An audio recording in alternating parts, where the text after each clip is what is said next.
ಇದು ಹೂವಿನ ಲೋಕವೇ, ಇಲ್ಲಿ ಗೆಳತಿಯರಿಲ್ಲವೇ, ಹೇಗೆ ನಾ ಹಾಡಲಿ ಹೇಳಿ ಹೂಗಳೇ. ಈ ರವಿಚಂದ್ರನ್ ಹಾಡಿಗೆ ಎಲ್ಲ ಬಿಗ್ ಬಾಸ್ ಫ್ಯಾಮಿಲಿ ಜನ ಸ್ಟೆಪ್ ಹಾಕಿದರು. ಸ್ಟೆಪ್ ಹಾಕಿದ ನಂತರ ಬರುವಂಥ ಸೀನ್ ಏನಾಯಿತು ಅಂದರೆ, ಗೌತಮಿ ಜಾಧವ್ ಹಾಗೂ ಅವರ ಗಂಡ ಅಭಿಷೇಕ್ ಅವರು ಮೊನ್ನೆ ವಿವಾಹ ವಾರ್ಷಿಕೋತ್ಸವಕ್ಕೆ ಬಿಗ್ ಬಾಸ್ನಲ್ಲಿ ಎಂಟ್ರಿ ಕೊಟ್ಟಿದ್ದ ಗೌತಮಿ ಜಾಧವ್ ಅವರ ಗಂಡ ಅಭಿಷೇಕ್ ಇಲ್ಲೇ ಉಳ್ಕೊಂಡಿದ್ದರು. ಇಲ್ಲೇ ಉಳ್ಕೊಂಡು ಅದೆಲ್ಲ ಆಚರಣೆ ಮುಗಿದ ನಂತರ ಗೌತಮಿಗೆ ಕೆಲವು ಸಲಹೆಗಳನ್ನು ಕೊಡ್ತಾ ಇದ್ದಾರೆ. ಏನು ಕೊಡ್ತಾರೆ ಅಂದರೆ, ನೀನು ಬಿಗ್ ಬಾಸ್ ಏನು ಹೇಳ್ತಾರೆ ಅವ್ರ ಸಲಹೆಯಂತೆ ನೀನು ಆಟ ಆಡಬೇಕು. ಅವ್ರು ಏನು ಹೇಳ್ತಾರೆ ಅದನ್ನು ಸೀರಿಯಸ್ ಆಗಿ ತಗೊಂಡು ಆಡಬೇಕು, ಆದರೆ ಸಿಟ್ಟು ಮಾಡ್ಕೋಬಾರ್ದು. ಆದರೆ ಮಾತ್ರ ಇದರಲ್ಲಿ ಬಿಗ್ ಬಾಸ್ ಗೆಲ್ಲೋಕ್ಕೆ ಸಾಧ್ಯ ಅನ್ನುವಂಥ ಒಂದು ಮಾತು ಹೇಳಿದರು. ಅವ್ರು ಬಿಗ್ ಬಾಸ್ನವ್ರು ನಿನಗೆ ಏನು ಹೇಳಿದ್ರು ಅದನ್ನು ಅರ್ಥ ಮಾಡಿಕೊಂಡು ಅದನ್ನು ನಿಧಾನವಾಗಿ ಕಾರ್ಯರೂಪಕ್ಕೆ ತಂದು ಬಿಗ್ ಬಾಸ್ ಗೆಲ್ಲು ಅನ್ನುವಂಥ ಒಂದು ಧೈರ್ಯ ಸಲಹೆಯನ್ನು ಕೊಟ್ಟರು. ನಿನ್ನ ಬಳಸ್ಕೊಂಡು ಕೆಲವೊಬ್ಬರು ಬೇರೆಯವರು ಇಲ್ಲಿವರೆಗೆ ಬಂದಿದ್ದಾರೆ ಬಿಗ್ ಬಾಸ್ನಲ್ಲಿ ಅಂತ ಹೇಳಿನೂ ಕಿವಿ ಮಾತು ಹೇಳಿದ್ರು. ಅದು ಆಗಲೇ ಎಲ್ರಿಗೂ ಅರ್ಥ ಆಗುತ್ತೆ. ಇದು ಡೈರೆಕ್ಟ್ ಉಗ್ರ ಮಂಜಣ್ಣನ ಅವ್ರ ಕಥೆನೇ ಇದ್ದಂಗಿದೆ. ಯಾಕಂದರೆ ಅವ್ರನ್ನ ಹಿಡ್ಕೊಂಡೇ ಆ ಗೌತಮಿ ಅವ್ರ ಬಾಲ ಹಿಡ್ಕೊಂಡೇ ಬಂದಿದ್ದಾನೆ ಉಗ್ರ ಮಂಜು. ಆ ಮಾತು ಹೇಳಿರ್ಬೋದು ಅನಿಸುತ್ತೆ. ಅದಾದ ನಂತರ ನೋಡಿ, ಚೈತ್ರ ಕುಂದಾಪುರ ಅವರ ತಾಯಿ ತಂಗಿ ಎಂಟ್ರಿ. ಈ ಎಪಿಸೋಡ್ ಸ್ಟಾರ್ಟಿಂಗ್ನಲ್ಲಿ ಚೈತ್ರ ಅವ್ರಿಗೊಂದು ಫೋನ್ ಬರುತ್ತೆ ಚೈತ್ರ ತಾಯಿಯಿಂದ. ಇಲ್ಲ ಮಗು, ನನಗೆ ಇವತ್ತು ಬರೋಕ್ಕಾಗ್ತಿಲ್ಲ, ಮನೆಯಲ್ಲಿ ಮಗು ಕರು ಹಾಕಿದೆ, ಗುಡಕರು ಆಗಿದೆ. ಗುಡಕರು ಅಂದರೆ ಗಂಡು ಕರು ಅಂತ ಎಂದು ಮನೆ ಮಂದಿ ತಿಳಿಸಿದಾಗ ಸುಮ್ಮನಾಗಿದ್ಲು. ಆದರೆ ನನ್ನ ಮನೆಯವ್ರು ಯಾರೂ ಬರಲ್ಲ ಅಂಥೇಳಿ ಬಿಗ್ ಬಾಸ್ ಮನೆ ಮಂದಿಗೆಲ್ಲ ಹೇಳಿದ್ಲು ಚೈತ್ರ. ಆದರೆ ಸಡನ್ನಾಗಿ ಅವ್ರ ತಾಯಿ ತಂದೆ ಡೋರ್ ಮುಖಾಂತರ ಬರ್ತಿರೋದು ನೋಡಿ ಭಾಳ ಆಶ್ಚರ್ಯಚಕಿತರಾಗಿದ್ಲು. ಯಾರು ಇವರು ಚೈತ್ರ ಕುಂದಾಪುರ ಅವರು. ನೋಡಿ, ನಿನ್ನೆ ಮೊನ್ನೆ ಮೂರು ಜನ ಬಿಗ್ ಬಾಸ್ ಮನೆಗೆ ಎಂಟ್ರಿ ಕೊಟ್ಟೋದ್ರು. ಮೊದಲನೇದಾಗಿ ಭವ್ಯ ತಂಗಿ ತಾಯಿ ಬಂದರು, ಎರಡನೇದಾಗಿ ತ್ರಿವಿಕ್ರಮ್ ಅವ್ರ ತಾಯಿ ಬಂದಿದ್ದರು, ಮೂರನೇದಾಗಿ ರಜತ್ ಅವ್ರ ಹೆಂಡತಿ ಮಕ್ಕಳು ಬಂದಿದ್ದರು, ನಾಲ್ಕನೇದಾಗಿ ಮೋಕ್ಷಿತಾ ಅವರ ತಂದೆ ತಾಯಿ ಮತ್ತು ಅಂಗವಿಕಲ ತಮ್ಮ ಬಂದಿದ್ದ, ಐದನೇದಾಗಿ ಉಗ್ರ ಮಂಜಣ್ಣನವರ ತಂದೆ ರಾಗಿ ರಾಮಣ್ಣ ಈಗ ಇಲ್ಲೇ ಬಿಗ್ ಬಾಸ್ ಮನೆಯಲ್ಲೇ ಇದ್ದಾರೆ. ಇನ್ನು ಇಲ್ಲಿ ಆಟ ಆಡ್ತಾಯಿದ್ರೆ ಎಲ್ಲರ ಮಜಾ ನೋಡ್ತಾ ಇದ್ದಾರೆ. ಅದೇ ರೀತಿಯಾಗಿ ಗೌತಮಿ ಜಾಧವ್ ಗಂಡ ಅವರು ಕೂಡ ಇನ್ನು ಇಲ್ಲೇ ಇದ್ದಾರೆ. ಅದೇ ರೀತಿಯಾಗಿ ಇವತ್ತು ಚೈತ್ರ ಕುಂದಾಪುರ ಅವರ ತಾಯಿ ಹಾಗೂ ತಂಗಿ ಎಂಟ್ರಿ ಕೊಟ್ಟಿದ್ದಾರೆ. ಅದನ್ನು ಕಂಡ ಭಾವುಕಳಾದ ಚೈತ್ರ ಕುಂದಾಪುರ. ಈ ವಿಷಯ ಇಲ್ಲಿ ಕಟ್ ಮಾಡಿ ಇನ್ನೊಂದು ವಿಷಯ ಹೇಳ್ತೀನಿ. ಬಿಗ್ ಬಾಸ್ ಮಂದಿಗೆಲ್ಲ ಹೊಸ ವರ್ಷದ ಶುಭಾಶಯಗಳನ್ನು ಕೋರಿದರು. ಚೈತ್ರ ಕುಂದಾಪುರ ಅವ್ರ ತಾಯಿ ತಂಗಿ ಬರೋದಕ್ಕೂ ಮುಂಚೆನೇ ಧನರಾಜ್ ಅವರ ಫ್ರೆಂಡ್ ಸರ್ಕಲ್ ಅವ್ರ ಫ್ಯಾಮ್ಲಿ ಮನೆಗೆ ಎಂಟ್ರಿ ಕೊಡುತ್ತೆ. ಡೋರಲ್ಲೇ ಬಂದಂಥ 45 ಜನ ಅವರ ಬೆಂಬಲಿಗರು ಹಾಗೂ ಅಥವಾ ಈ ಎಲ್ಲದಕ್ಕೂ ಮುಂಚೆ ಧನರಾಜ್ ಅವರ ಫ್ಯಾಮ್ಲಿ ಬಿಗ್ ಬಾಸ್ಗೆ ಎಂಟ್ರಿ ಕೊಡ್ತು. ಗುಂಪಾಗಿ 45 ಜನ ಇರುವಂಥ ಒಂದು ತಂಡ ಬಿಗ್ ಬಾಸ್ಗೆ ಎಂಟ್ರಿ ಕೊಡ್ತು. ಅದರಲ್ಲಿ ಅವರ ಯೂಟ್ಯೂಬ್ ಸಬ್ಸ್ಕ್ರೈಬರ್ಸ್, ಇನ್ಸ್ಟಾಗ್ರಾಮ್ ಫಾಲೋವರ್ಸ್, ಈ ಥರ ಫ್ರೆಂಡ್ಸ್ ಎಲ್ಲ ಸೇರಿ ಬಂದು ಇವ್ರನ್ನೆಲ್ಲ ಭೇಟಿಯಾಗಿ ಖುಷಿಯಾಗಿ ಮಾತಾಡಿಸಿ ಯೋಗಕ್ಷೇಮ ವಿಚಾರ ಮಾಡಿ ಅಲ್ಲೇ ಸಖತ್ತಾಗಿ ಸ್ವಲ್ಪ ಹೊತ್ತು ಗ್ರೂಪ್ ಡ್ಯಾನ್ಸನ್ನು ಮಾಡಲಾಯಿತು. ಅದರಲ್ಲಿ ಬಾಬಾರು ರಣಧೀರ ಹಾಡಿಗೆ ಹಾಗೂ ಸಂತೋಷಕ್ಕೆ ಈ ಎರಡು ಇನ್ನೊಂದು 3 ಹಾಡುಗಳಿಗೆ ಸಖತ್ತಾಗಿ ಸ್ಟೆಪ್ ಹಾಕಿದ ಅವರ ಫ್ಯಾನ್ಸ್. ತದನಂತರದಲ್ಲಿ ಅವರಿಗೆ ವಾಪಸ್ ಮನೆಗೆ ಬೀಳ್ಕೊಡಲಾಯಿತು. ತದನಂತರದಲ್ಲಿ ಬಂದಿದ್ದೆ ಧನರಾಜ್ ಅವರ ಹೆಂಡತಿ. ಧನರಾಜ್ ಅವರು ಹೆಂಡತಿ ಬಂದ ತಕ್ಷಣ ಬಹಳ ಖುಷಿಪಟ್ಟರು. ಹೆಂಡತಿ ಗಂಡನನ್ನು ಬಿಗಿ ತಪ್ಪಿ ಸಿಹಿ ತಿನ್ನಿಸಿದ್ರು. ಎಲ್ರಿಗೂ ಸಿಹಿ ಹಂಚಿ ಹ್ಯಾಪಿ ನ್ಯೂ ಇಯರನ್ನು ಎಲ್ರಿಗೂ ಹೇಳಿದ್ಲು. ಬಿಗ್ ಬಾಸ್ ಮಂದಿ ಎಲ್ಲ ಪರಸ್ಪರ ಅವರಿಗೆ ಶುಭಾಶಯ ಕೋರಿ ಕುಶಲೋಪರಿ ಸೇರಿ ವಿಚಾರ ಮಾಡಿದರು. ನಂತರ ಟಿ ವಿ ಸ್ಕ್ರೀನ್ನಲ್ಲಿ ಧನರಾಜ್ ಅವರ ಮಗು 3 ತಿಂಗಳ ಮಗು ಟಿ ವಿ ಸ್ಕ್ರೀನ್ನಲ್ಲಿ ನೋಡಿ ಆ್ಯಕ್ಟಿವ್ ರೂಮ್ನಿಂದ ಬಂದದ್ದು ನೋಡಿ ಭಾಳ ಖುಷಿಪಟ್ಟರು. ಎಲ್ಲಿದೆ ಮಗು ಅಂತೇಳಿ ಹೇಳಿದಾಗ ಆ್ಯಕ್ಟಿವಿಟಿ ರೂಮಲ್ಲಿ ಇದೆ ಅನ್ನುವಂಥ ವಿಷಯ ಕನ್ಫರ್ಮ್ ಆಗಿ ರೂಮ್ಗೆ ಓಡಿ ಹೋದಾಗ ಅಲ್ಲಿ ತಂದೆ ತಾಯಿ ಹಾಗೂ ಮಗು ಕೂಡ ಇತ್ತು. ಅಳುತ್ತಿದ್ದ ಮಗುವನ್ನು ಎತ್ತಿ ಮುದ್ದಾಡಿದರು. ಆದರೆ ಆ ಮಗು ಅಳೋದನ್ನು ನಿಲ್ಲಿಸಿರಲಿಲ್ಲ. ಆದರೆ ಆ ಮಗುವಿನ ತಾಯಿ ಬಂದು ಎತ್ತಿದ ತಕ್ಷಣ ಸುಮ್ಮನಾಗ್ಬಿಡುತ್ತೆ ಮಗು ಅಳೋದನ್ನು. ಹೀಗೆ ಆ ಮಗುವಿನ ಮುಖಾಂತರನೇ ತನಗೆ ಬಿಗ್ ಬಾಸ್ಗೆ ಎಂಟ್ರಿ ಸಿಕ್ಕಿದ್ದ ಅದೃಷ್ಟ ಅಂತೇಳಿ ಧನರಾಜ್ ಅವರು ನಂಬ್ತಾರೆ. ಯಾಕಂದರೆ ಅವ್ರ ಮಗು ಜನಿಸಿದ 3 ತಿಂಗಳಲ್ಲೇ ಆ ಮಗುವಿನ ಮುಖಾಂತರ ಧನರಾಜ್ ಅವರಿಗೆ ಬಿಗ್ ಬಾಸ್ಗೆ ಎಂಟ್ರಿ ಸಿಕ್ಕಿದ್ದು. ಹೀಗೆ ತಂದೆ ತಾಯಿ ಜೊತೆ ಎಲ್ಲ ಕುಶಲೋಪರಿ ವಿಚಾರ ಮಾಡಿದರು. ಎಲ್ಲ ಪರಸ್ಪರ ಆಟದ ಬಗ್ಗೆ ತಂದೆ ತಾಯಿ ಕೂಡ ಇವರಿಗೆ, ಹೆಂಡತಿ ಕೂಡ ಇವರಿಗೆ ಹಲವಾರು ರೀತಿಯ ಸಲಹೆ ಸೂಚನೆಗಳನ್ನು ಕೊಟ್ಟರು. ಮನೆಯಲ್ಲಿ ಭಾವುಕರಾದ ಧನರಾಜ್ ಆಚಾರ್ ಅವರು ಈ ಬಿಗ್ ಬಾಸ್ನಲ್ಲಿ ಎಂಟ್ರಿ ಕೊಡೋಕ್ಕೆ ನನಗೆ ಸಪೋರ್ಟ್ ಮಾಡಿದಂತಹ ಇನ್ಸ್ಟಾಗ್ರಾಮ್ ಫಾಲೋವರ್ಸ್, ಯೂಟ್ಯೂಬ್ ಸಬ್ಸ್ಕ್ರೈಬರ್ಸ್ ಹಾಗೂ ಬಿಗ್ ಬಾಸ್ಗೆ ಅಭಿನಂದನೆಗಳನ್ನು ಹೇಳಿದರು. ತಾಯಿ ಮಾತ್ರ ಭಾಳ ಪ್ರೀತಿಯಿಂದ ಹರಿದುಂಬಿಸಿ, ಮಗನೇ ಬಿಗ್ ಬಾಸನ್ನು ಗೆದ್ಕೊಂಡು ಬಾ ನಿನ್ನ ಮನೆಗೆ ಅಂತ ಶುಭ ಹಾರೈಸಿದರು.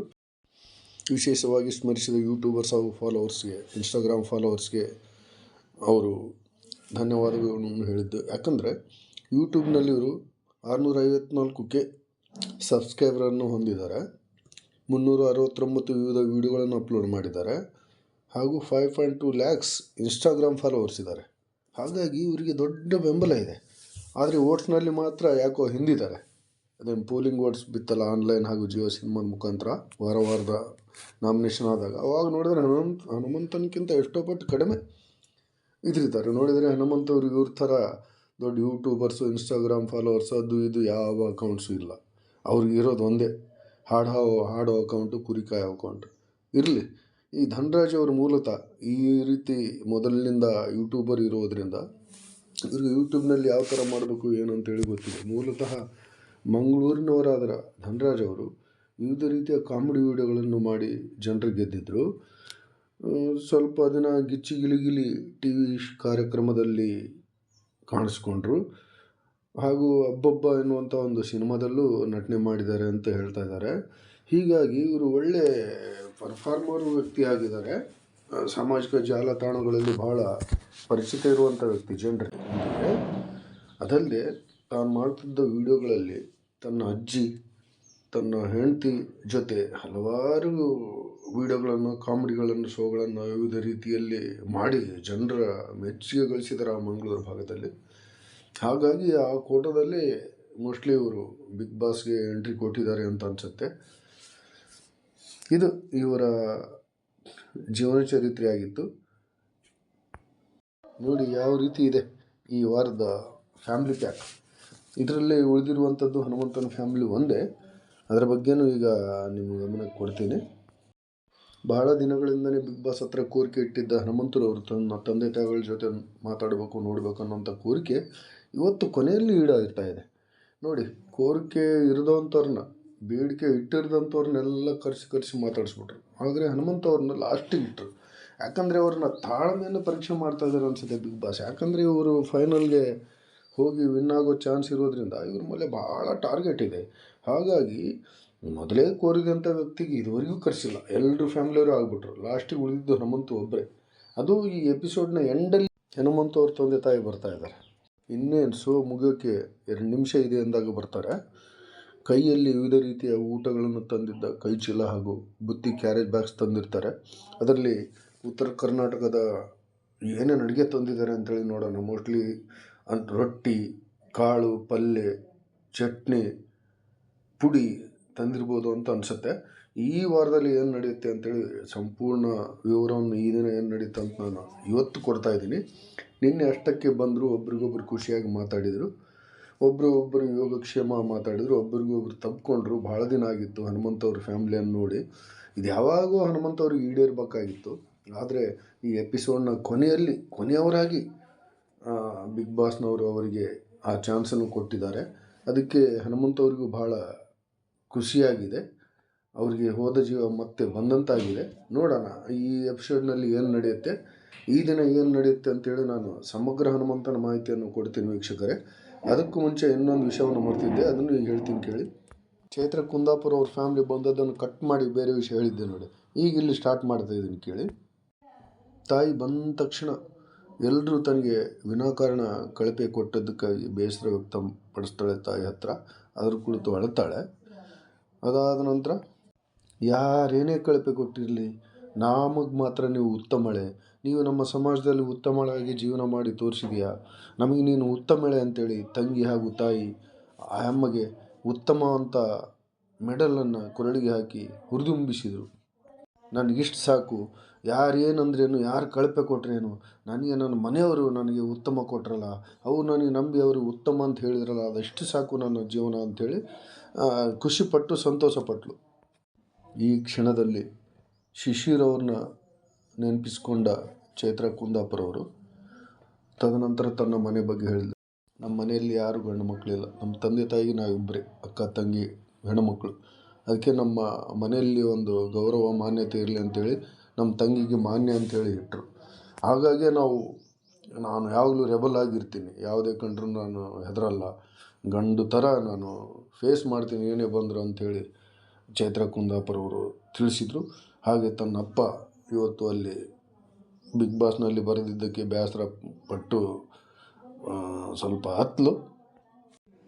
ಯಾವುದನ್ನು ಸೀರಿಯಸ್ ಆಗಿ ತಗೊಳ್ಬೇಡ, ಸುದೀಪ್ ಸರ್ ಕಿಚ್ಚ ಸರ್ ಏನು ಹೇಳ್ತಾರೆ ಅದನ್ನು ನೀನು ಸೀರಿಯಸ್ ಆಗಿ ತಗೊಂಡು ಖುಷಿಯಾಗಿ ಅದರ ಪ್ರಕಾರ ಆಡು, ನೀನೇನು ಹೆದರಬೇಡ, ಮನೆ ಮಂದಿ ಜೊತೆ ಎಲ್ಲ ಚೆನ್ನಾಗಿರು, ಜಾಲಿಯಾಗಿರು, ಚೆನ್ನಾಗಿ ಆಡಿ ಬಿಗ್ ಬಾಸನ್ನು ಗೆಲ್ಲು ಅಂತ ತಂಗಿ ಹಾಗೂ ತಾಯಿ ಚೈತ್ರ ಕುಂದಾಪುರ ಅವರಿಗೆ ಹರಿಸಿದರು.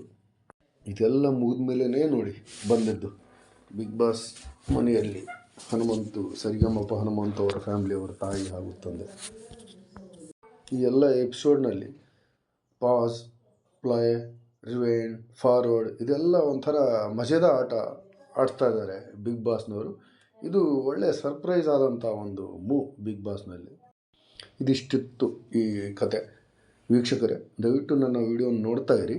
ಮತ್ತೆ ಒಳ್ಳೊಳ್ಳೆ ಈ ಟೋಟಲ್ ಬಿಗ್ ಬಾಸ್ ಮುಗಿಯೋರೆ ಒಳ್ಳೊಳ್ಳೆ ಎಪಿಸೋಡ್ಗಳ ಕುರಿತು ನಿಮಗೆ ವಿಮರ್ಶೆಯನ್ನು ಹಾಕ್ತಾ ಇರ್ತೀನಿ. ದಯವಿಟ್ಟು ವೀಕ್ಷಕರೇ, ಯಾರು ನನ್ನ ಸಬ್ಸ್ಕ್ರೈಬರ್ ಇದ್ದೀರೋ ಅವರಿಗೆ ಧನ್ಯವಾದಗಳು. ಯಾರು ಇನ್ನೂ ನನ್ನ ಚಾನಲ್ನ ಸಬ್ಸ್ಕ್ರೈಬ್ ಮಾಡ್ಕೊಂಡಿಲ್ಲ ಅವರಿಗೆ ದಯವಿಟ್ಟು ನನ್ನ ಚಾನಲನ್ನು ಸಬ್ಸ್ಕ್ರೈಬ್ ಮಾಡಿಕೊಂಡು ಶೇರ್ ಮಾಡಿ, ಲೈಕ್ ಮಾಡಿ, ನನ್ನನ್ನು ಹುರಿದುಂಬಿಸಿ. ನನ್ನ ಹಲವಾರು ಇನ್ನೂ ವಿಡಿಯೋಗಳು ಬರೋವಿದ್ದಾವೆ, ಒಳ್ಳೊಳ್ಳೆ ಮಾಹಿತಿಗಳು, ಒಳ್ಳೊಳ್ಳೆ ತಿಳುವಳಿಕೆಯನ್ನು ನಾನು ಈ ಯೂಟ್ಯೂಬ್ ಮುಖಾಂತರ ಜನರ ಗಮನಕ್ಕೆ, ಕರ್ನಾಟಕದ ಜನತೆಗೆ ತರೋನಿದ್ದೀನಿ.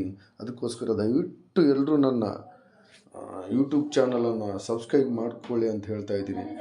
ನಾನು ಯಾವುದೇ ರೀತಿಯಿಂದ ಇನ್ಸ್ಟಾಗ್ರಾಮ್ ಯಾವ ಥರದ್ದು ಇಟ್ಟಿಲ್ಲ, ನಾನು ಇಟ್ಟಿರೋದು ಒಂದೇ, ಅದು ಯೂಟ್ಯೂಬ್ ಚಾನಲ್ ಅಷ್ಟೇ. ಬೇರೆಯವ್ರ ಥರ ಇನ್ಸ್ಟಾಗ್ರಾಮು, ಯೂಟ್ಯೂಬು ಏನೇನು ಟ್ವಿಟ್ಟರ್ ಯಾವುದೇ ರೀತಿಯಿಂದ ಇಲ್ಲ. ನಾನು ಮಾಡ್ತಿರೋದು ಇದು ಒಂದೇ.